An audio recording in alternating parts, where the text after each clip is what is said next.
school, and it would be open to teachers. It wasn't part of a staff meeting. It was just come meet with me and talk.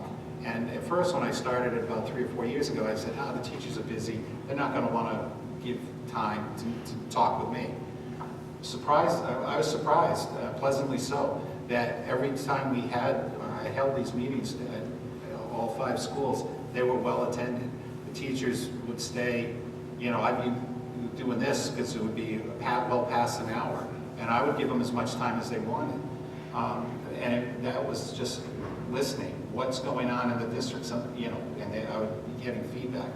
I would do the same here during that transition period, because I want to hit the ground running. I don't want to, because in the summer it's tough to meet people and hear what they have to say, because it's the summertime and people are going in 18 different directions. So I would like to do that, ahead of time if possible. What I would do is once during the summer, I would sit down with the school boards and have them set goals for me. In other words, what is it that you want me to do? What needs to be done?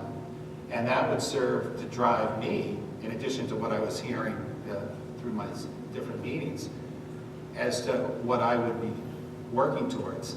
About January of my first year, I would look at the goals. I'd be doing it throughout because evaluation's an ongoing process. I would be continually looking at the goals that were established for me, and I'd be saying, well, how am I meeting them? Have I accomplished them? Are they in progress? Or is something I still need to do? So that's what would happen during the first 6 months. And how would I know? At the end of the year, when you do your evaluation, when I meet with the board, they would tell me, yeah, Bill, you did great. Bill, you did okay. Bill, you really got to work on this. So that would come at the end of the evaluation process, but it would be an ongoing process for me, just like I would expect from my principals, that I would do the same thing. I would have them meet with me, set up goals. What do they want to do? What do they want to achieve? Is it measurable? Is it improving student learning? And then meet with them, depending on how many times they would like to meet, but at least once at the beginning of the year, once in the middle of the year, and once at the end to evaluate them. So I would use the same process on myself. I forgot that piece, the success part, if you don't mind my addressing.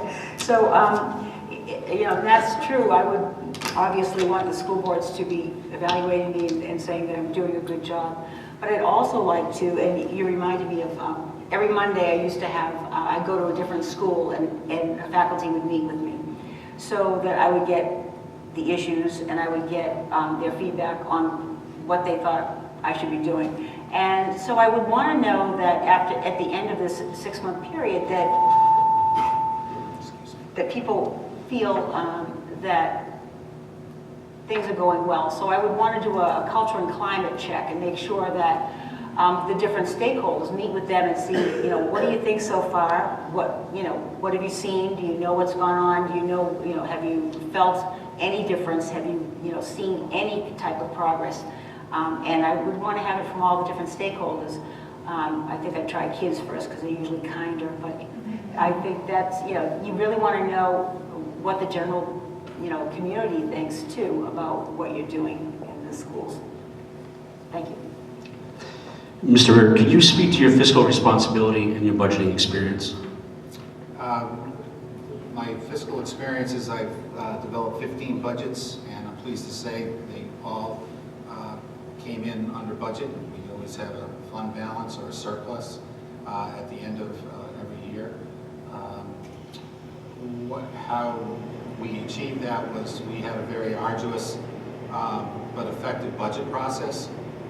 In Rhode Island, we had to start our budget process in late October, November, because we had to have our first budget out in early January to be submitted to our budget. We had the budget committee that we have to report to first, and then after we go to the budget committee, it then goes to the public for a vote in May. But because of all the timelines, we had to do our budgets really almost within 2 months after starting the school year. So it's right out of the gate. And what I would do here, or what I did in Tiverton, was I would meet with the school committee and say, what goals do you have? Because it doesn't do any good for me as superintendent to spend hours, countless hours, having the business manager, I'm sure Karen's back there, to say, hey, we've got to build this budget, and it's really not based on anything other than what I want or what the superintendent wants. It really needs to be, the priorities have to be established with the superintendent and the school board first. So I would sit down, meet with the budget, with the school board, what are your goals? I would then come back, meet with Karen and Marge in the central office and say, okay, what are our reoccurring expenses? That is, what do we have to pay for? Salary, heating, electricity. So you build that in because you have to pay for those things. In the meantime, I would meet with the principals and say, I need you to create 2 budgets. I need you to create a level funded budget, and then I need you to create a budget of things that you have to have, not want, it would be nice to have, that you really need, and they would also have to justify it. How's it going to improve student learning? I then get that information. We would then put it into the magical budget maker that every business manager has, and then you get your numbers. And depending on what the principals asked for, and if I approved it, I might say, well, no, we're not going to do that this year. We're not doing it at all. But if it made the cut, my initial cut, and then we'd have to see how the numbers came out. If the numbers were above whatever the level the school board wanted, I would go in and show the school boards, here's where we are, but also have a plan to get below the number. And the reason why I would do that is because it's important for the school boards to understand what the needs of the district are. And you have to be able to say, yep, I know you told me 2%, but we really need 3.2, and here's why. Because we need this program, that program, and this program, and here's why we need it. And the principals and I would explain it to the school boards as to why it's necessary and how it's going to help student learning. And then the school board might say, Bill, thanks a lot. Yep, that's all well and good, and it's important. We can't afford that this year. Fine, then we'd have to go back, scale it back to that number. Or the school board would say, yeah, you're right, that's something we need to do. But those are ongoing conversations. It's not done in one meeting. But if the school board said, make it 2% and don't come in over 2%, then that's what we would present to them. We wouldn't go over. But I like to do it that way because I think it's important. Because in Tiverton, we weren't really funded that well at the local level. So sometimes we had to ask for things 2, 3 times, 4 years, before we got something we needed. But the only reason why we could get it was because we would keep asking for it. And, the need wouldn't change, but we had to keep asking for it until we got it. So sometimes you just need to have that wherewithal to get what you need over time. If it's something that is identified as a need. And then, you take it to the voters. They get a crack at it. Hopefully it gets approved, at the deliberative session, it's called. And then you have, you can vote on it a second time, and hopefully get your budget passed. In Tiverton, we had the budget committee. They could approve our budget or not, but then we could, if they didn't approve it, we could then put our own budget on the ballot.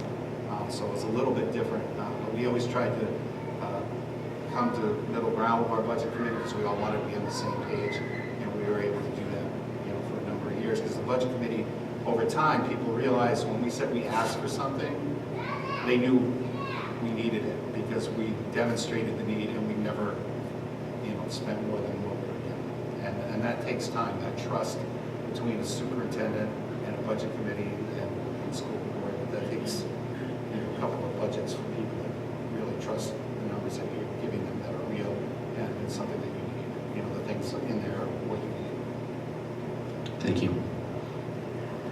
So in the past, when I've had, when the budget comes up very soon in some of the districts I've been in, so that, but they wouldn't pass it until the next year, so you could cut people after school started. That was really difficult in one place.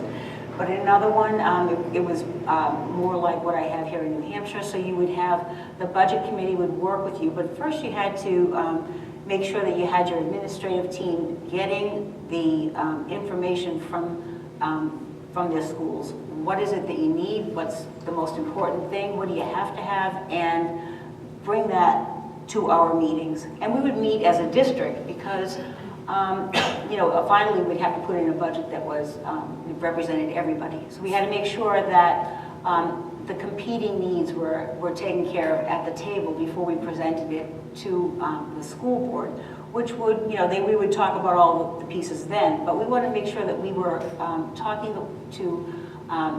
amongst ourselves in the school district to make sure that, one place, and I think I told this at one of my interviews, that we had 30 kids in kindergartens, in 4 kindergartens with no aides in the classroom. So when people from different levels brought in their needs, we'd always go back to, so you think that's more important because we weren't going to get much money according to the finance committee. So do you think that's more, how are we going to rank these? Where's the priority? And people were pretty good. Once they saw that that was an untenable position, they wanted to make sure that that was the priority. So I think it really helps so that there's no feelings that we didn't get what we deserved or we didn't get as much as so-and-so did. That you sit down and talk that out right there before it goes anywhere else so that people understand the priorities and they're on board with the priorities and they were part of making that, that schedule. So then, in the school board was a part of this, because we had a budget subsection of the school board. And they would come in and talk to us. They would attend those meetings too, and they would talk to us after we had kind of hashed it out amongst ourselves so everybody didn't see in the beginning how it went. But, once we were on board with what we thought were our priorities, then, we would work with them. And then we would present it to the whole school board so that, they could say whether they really endorsed it or they didn't. Because they have to endorse it before it goes anywhere else, and they have to put their stamp on it. They have to feel that those are the needs and the priorities. So, we had lots of discussions over that. And, when it would go to the finance committee, it was amazing that, the school board, I think, did the best job in defending the budget because they wanted to get up and talk about it. And, how could you have these kindergartners in the class, that size? So there were a lot of, there was a lot of support, a lot of camaraderie that way. So it was like everybody's, everybody's budget, not just the school's budget. And then, it was pretty good because we had a subcommittee of the finance committee that would come in and meet with us. And usually, if you're collegial enough, people come on board, they know what your problems are, they talk about it with you, and they hash it out before they take it in public. So, and then they would go talk to their committee and make sure they understood where we were coming from. So it was the meeting in small groups was very effective for, getting what we wanted in the end. We didn't always get everything we wanted, but usually if there was a big need, that was something they'd take care of. But we also had to demonstrate what we did to make sure that we were being fiscally responsible. So one of the activities we did was we would go through line by line and talk about, when I first got to Holbrook, we talked about, I had to look at the lines and I said, what is this? And nobody could answer what that was. There was an expense there and it had a name, but it must have been something they used a long time ago. But we carried it every year. We just kept paying a subscription to this thing and nobody was using it. So those are the kinds of things that we first wanted to make sure that we cut from our budget, things that nobody's using, but we just carry because it's there. And we wanted to make sure that that people would see that we were not just trying to put on 5% onto a budget or just trying to do that. We were going back and we were being, very careful and making sure that we were asking for things we needed and that they made sense, because you never know when someone's going to say, what is that? Because like myself, when I was new there, I had no idea what some of the things were, and it was surprising to find out that other people didn't know either. So, those are the kind of things you don't want to get caught with, not being able to answer questions. So I think everybody has to be on board. Everybody has to be educated so that they can talk to the community members and talk to, the people who are going to either vote yes or no on this. Thank you. Thank you. Dr. Lally, can you share with us your thoughts and experiences on school safety? School safety, to me, is one of the biggest issues because I was in a school, I wasn't there at the time, thank God, but they were, where a student did bring a gun into school. So, and the things that happened because of that, nobody got hurt, but, you know, just the response to it was not well executed. So when I became a high school principal, that was one of the things that I made sure that we had cameras in that school, which was very fortunate, and you do too. But we had to be sure that teachers were all doing the same thing at the same time, that they understood what the different drills were, and that everybody was educated on it, and that we could all perform those drills and do them so that even if there is no emergency now, that when there was going to be an emergency, that everybody would be able to do it like second nature. So, and there were a number of issues in one district I was in where, you know, there was a bank robber down the street, so they had to do lockdowns and that type of thing. And, you know, not that I was thanking the robbers, but it was a very good activity for us to be able to try out the things that we, you know, that we were supposed to be doing, and to know that it wasn't just a drill, there was a threat, even though it was not really close enough to really bother the school, but that we were going to, you know, do the things that we were taught to do. We also got, when I was there, when I was in Holbrook, we got, I changed to walkie-talkies that would connect directly to the police department, and they were on board with us because we didn't have a repeater at the time. We were going to build a new school, but at the time we didn't have the repeater that was necessary to make this walkie-talkies go, you know, go throughout the school. But the police could do that if they gave us this special line, and so they were, you know, they were so on board with us, and because we really worked well together, that they gave us that line, which could have caused them some difficulties, but, you know, they were kind enough to share that, so that we did have that communication among the schools, and people could, you know, the principal could directly call into, or use the walkie-talkie to call into the police department, because sometimes that's what you need to be able to do. Then we got the computer program, that so any teacher could activate it from the computer in his or her classroom, which was really important, because I think that sometimes if you're the one who knows something's going on, someone else might not. So it called into the police department, and everybody was alerted. So you know, we didn't have any mishaps, which I was a little concerned about, that someone might push it by accident, but it worked really well.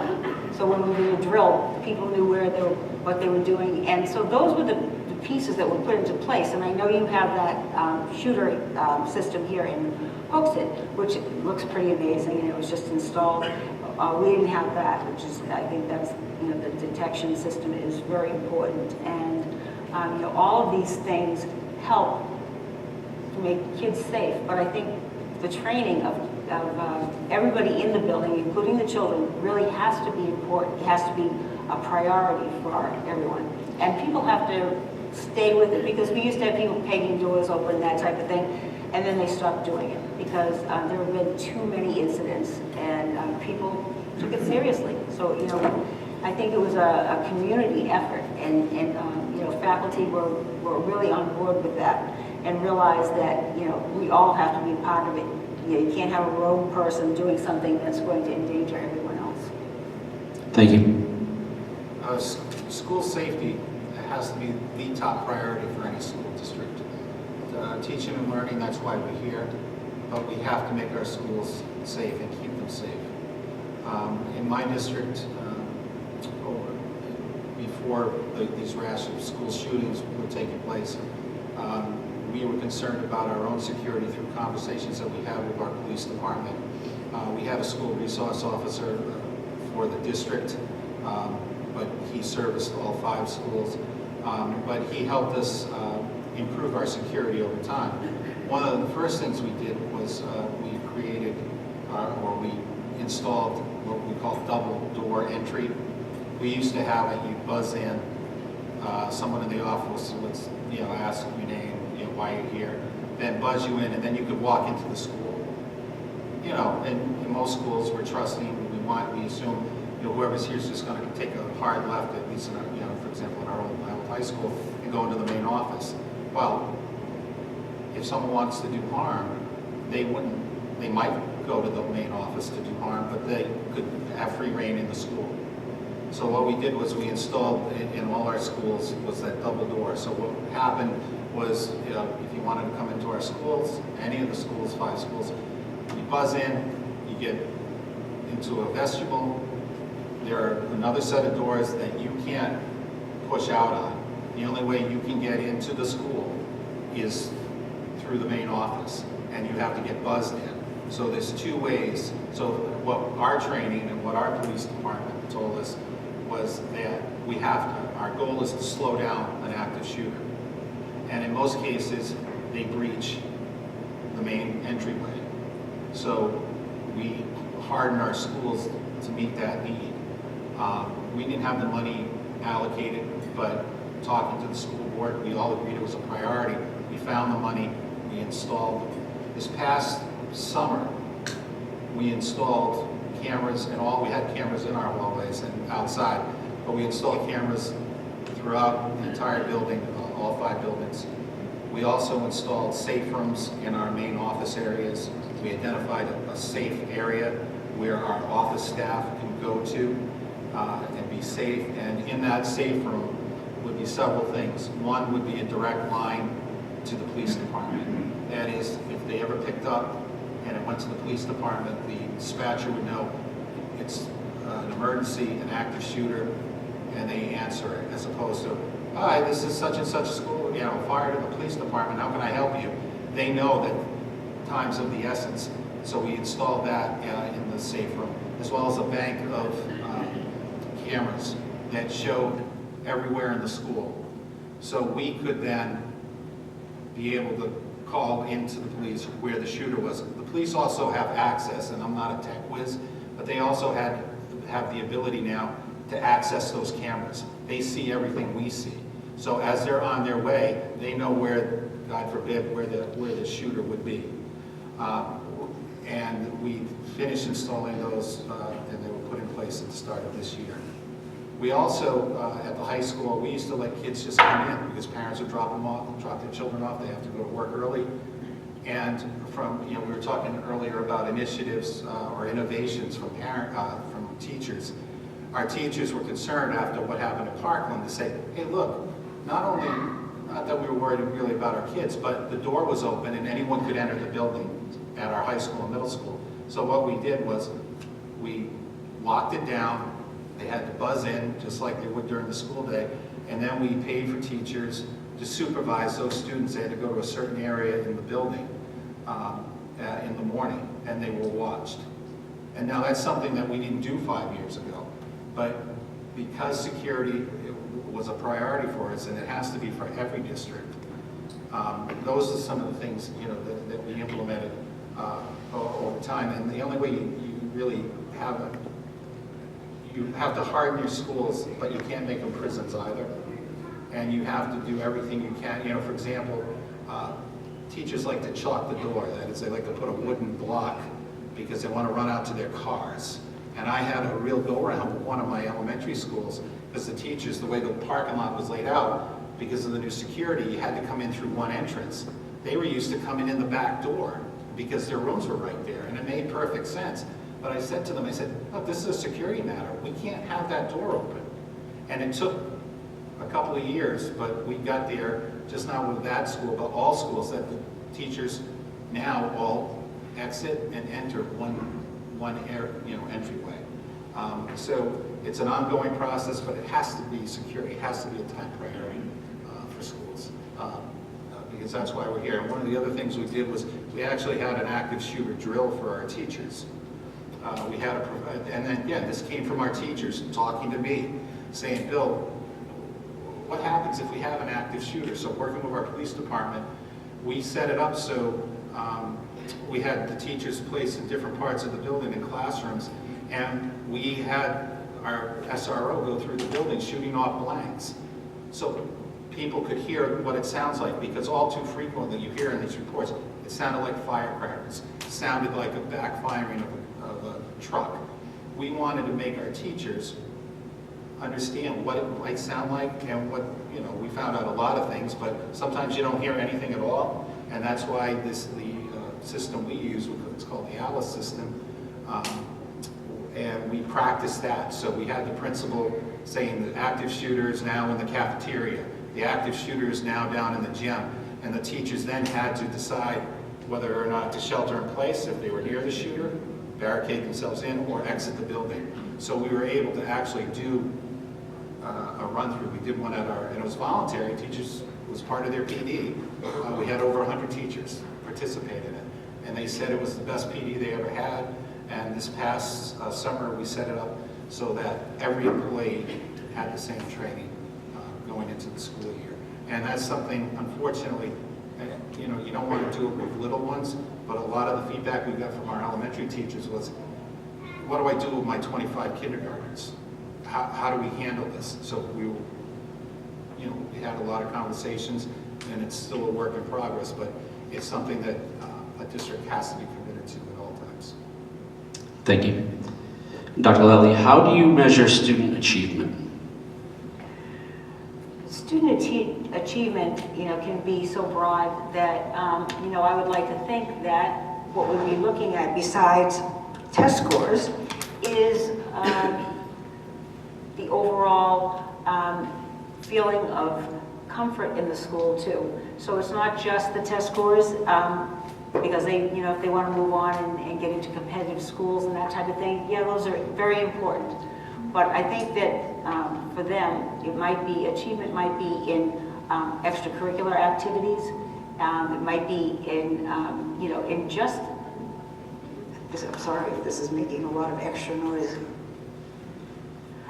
Or, you know, and they want, you know, we want students to feel comfortable at the school. So, you know, you want to be able to, you know, measure their comfort level, but you also want to be able to measure what they feel comfortable doing because of the school that they're in. So if you have a lot of students who are joining extracurricular activities and you have a lot of students who are comfortable going to see teachers to get extra help, that type of thing, then you know that you have a successful school. So it's not just the achievement, but I think that you find that accomplishment can be in many areas, and that I think we have to provide those areas for students because, you know, sometimes if we have a rigid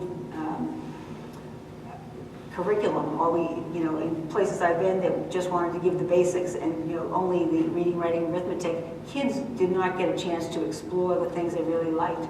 So when I was in Tewksbury, and I was the principal at the time, and we were going to build a new school, what we did was we put in a nursing program for students so that they could, you know, and that's obviously high school, and it's not, but it could still be relevant to younger students because there are things that you could have students doing at this level that are related to medical treatment and that type of thing to get students' interests activated.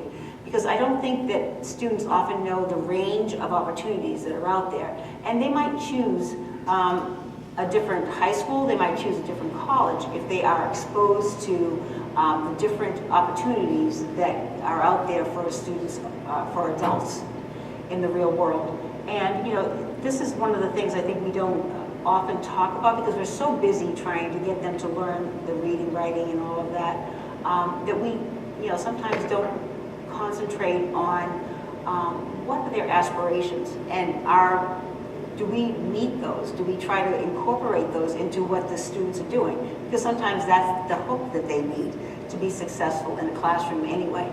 So I you know, I'd like to see, and I'm sure you do a type of career exploration where people come into the classrooms and talk, or have a group that talks about you know, what they do. So, you know, that's a great way of engaging the community in having them come in and talk about careers, having a career day, and, you know, picking some, you know, varying it so it's not, you know, I just remember engaging in that in one school I was in, and teacher, like, they don't know what a teacher is, so I was, you know, saying, let's try some things that maybe they're not used to. And, you know, except for the ones who were interested in doing that, I took them, you know, still wanted to do that. But I think we need to show people the range of opportunities out there. We need to show students, because that might just be the hook that keeps them in school and makes them successful in every aspect of their education. Thank you. Regarding assessments, if you're old enough, you recall they were called tests and quizzes when we were growing up. But as time's gone on, it's now assessments. They do the same thing. They measure how well a student has mastered the material that you want taught. I think we have become, in a society, we have moved too much to looking at test scores, state assessments as being the sole driver for everything districts do. I also realize that's the world we're in, and that's how we are measured, so you have to be conscious of those state assessments that are offered by the state once a year. Kids take it for 2 or 3 hours, and that's it. Where the real measure of a child's learning, it takes place in the classroom, but it takes place over the course of the school year. So the assessments that the teachers have should be at grade level. They should be similar by grade level. So first graders should be being assessed the same way. Maybe the teachers teach it differently, but they're being measured on the same set of goals and objectives. And you do that for each grade level. And you want to be able to provide, because when you get into assessments, we get away from that all kids, and one of my bugaboos as an educator is some teachers, and I'll speak to my former district, love teaching the quote smart kids, and really some of them didn't enjoy working with the kids that needed more time. When I was a teacher, I got as much satisfaction, if not more, from helping those kids that struggled in my history class. And I thought I was the best teacher in the world, and how could anyone struggle? But I did have students that did struggle. But I worked with them because that was my goal. That's what teachers do. We're there to help kids, to get them to where you want them to go. And when I used to meet with my teachers every year, I'd show them a Bill Belichick, just do your job video, and other ways to try to get them charged up. But I would always leave them with one thought. I said, treat every child in your classroom as if it's your son, your daughter, your niece, your nephew, your granddaughter, your grandson. Give them the same level of your time, your energy, that you would want your kids, your family members to get. And I would, that was something that drove me as a teacher. It drives me as an administrator. And those assessments, we can get caught on assessment. All they are, there's no mystery to it. We're measuring how well a child mastered the material. That's all it is. Now, your assessments have to be coordinated. They should be tied to the state assessment, so what the kids are learning in school mirrors what they're going to be asked on that end of the year test. But that's not what should drive us. Kids should have multiple opportunities, especially when they get into the middle school years. That's what a middle school is. It's not a junior high school. They're called a middle school for a reason. When I taught many, as I said at the beginning, years ago, it was a junior high school. It was just that. It was a mini high school. You're going to teach math, social studies, science, English, and you might get a couple of electives. We should be offering, or middle school should be offering, as many electives as possible for students, as much as the budget can afford, so kids can experience new things. Because that's at the age where everything is still neat, cool, it's a mystery to them. So the more opportunities you have, the better. And because believe me, when they get to high school, they're going to get not tracked, but they're going to go in the direction they want to go to. And what direction they go in usually depends on the experience they have with their middle school years. That's been my experience. But I would say assessments are an important part of what we do. They're usually a snapshot in time of what the child has learned in a particular class. And it's good information to share with parents and for teachers and administrators. But we are here for kids, and I think sometimes we forget that. I don't want to say here SAU15, but in my district, and I came from a good district, we sometimes forgot why we were there, and I'd have to kind of bring that conversation back, because it's easy to get sidetracked with everything that teachers and administrators and school boards have to deal with, and parents. It is easy, and one of the jobs as superintendent, there's many, is to keep that district focus on why we're here. You know, I always would tell my principals, why are we here? We're here for the kids. And it's a pretty simple philosophy, but it's gotten me this far. Thank you. I'm going to follow up with how will you work with administrators and teachers to improve student achievement, and how will you overcome the resistance to change, resistance to change to promote student achievement? Mr. Eric. I think, as I said before, I would meet with the principals, we would look at the different assessments that are used, and at least with the state assessments, you have subgroups. What groups of students are struggling? Is your special needs population, are they struggling? Your free and reduced hot lunch, are they struggling? Gender, male and female. In my old district, we had a significant gap in learning between our female students and male students. Our male students were getting outperformed in some cases in math by 10 or 15 points.